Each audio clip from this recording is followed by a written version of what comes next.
La prima squadra milita in Serie D maschile con l'obiettivo della promozione e stando all'attuale primo posto in graduatoria le cose stanno andando bene. Parliamo della Pallavolo Massanzago, realtà emergente della provincia nord di Padova.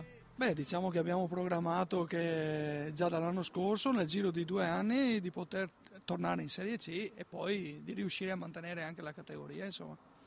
Naturalmente sotto con le altre squadre stiamo cercando di acquisire altre 2 promozioni, puntiamo molto sul femminile perché abbiamo una categoria che secondo noi è ancora troppo bassa per la nostra, diciamo, per il nostro lavoro che stiamo mettendo a disposizione.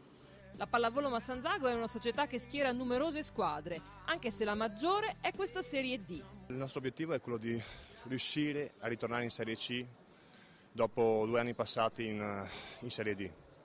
È un campionato molto duro, adesso stiamo sorvolando nelle prime piazze della classifica e devo dire che stiamo facendo un ottimo campionato. Un campionato che si è visto molto molto difficile, in quanto in pochi punti si raggruppano 5 o 6 squadre. Per puntare alla promozione il Massanzago ha cambiato 1/3 della squadra, inserendo 2 atleti esperti ed un paio di giovani provenienti dal vivaio. Uno di questi è Stefano Pigozzo. Ho appena fatto il campionato Under 18 qui a Massanzago, l'ho finito, ci siamo classificati abbastanza bene.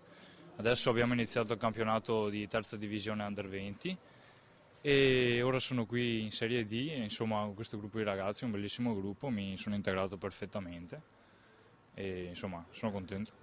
Pigozzo fra l'altro è l'esempio di come a Massanzago i giovani crescano in casa. Ho cominciato a giocare che saranno 7 o 8 anni fa nel mini volley, andavo ancora alle elementari e ho cominciato un po' così per gioco, poi ho capito che avevo passione e sono andato avanti, adesso sono a questi livelli, insomma è una grande soddisfazione. E oltre all'innesto dei nuovi atleti il Massanzago ha richiamato a sé nel periodo natalizio Antonio Casarin, al quale è stato chiesto di traghettare la squadra nel massimo campionato regionale.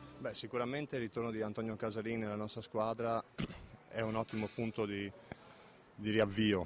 Una squadra che per un certo punto si era un po' bloccata mentalmente, adesso con il nuovo arrivo diciamo, siamo ritornati a giocare molto molto bene.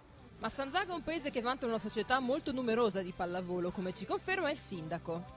Io credo che dando le possibilità, dando gli spazi e quando ci sono anche le persone giuste che sanno aggregare le persone, la risposta è notevole, è importante perché le famiglie credono, per quanto riguarda i giovani, allo sport e anche credo in tutte le fasce d'età lo sport assume un carattere veramente importante. Ecco. Rispetto a qualche stagione fa, la nuova palestra di Massanzago si riempie sempre per gli incontri della Serie D e questo è un segnale che conferma la grande notorietà di cui gode la società di pallavolo. Ormai da un paio d'anni il paese è molto molto legato a questa squadra.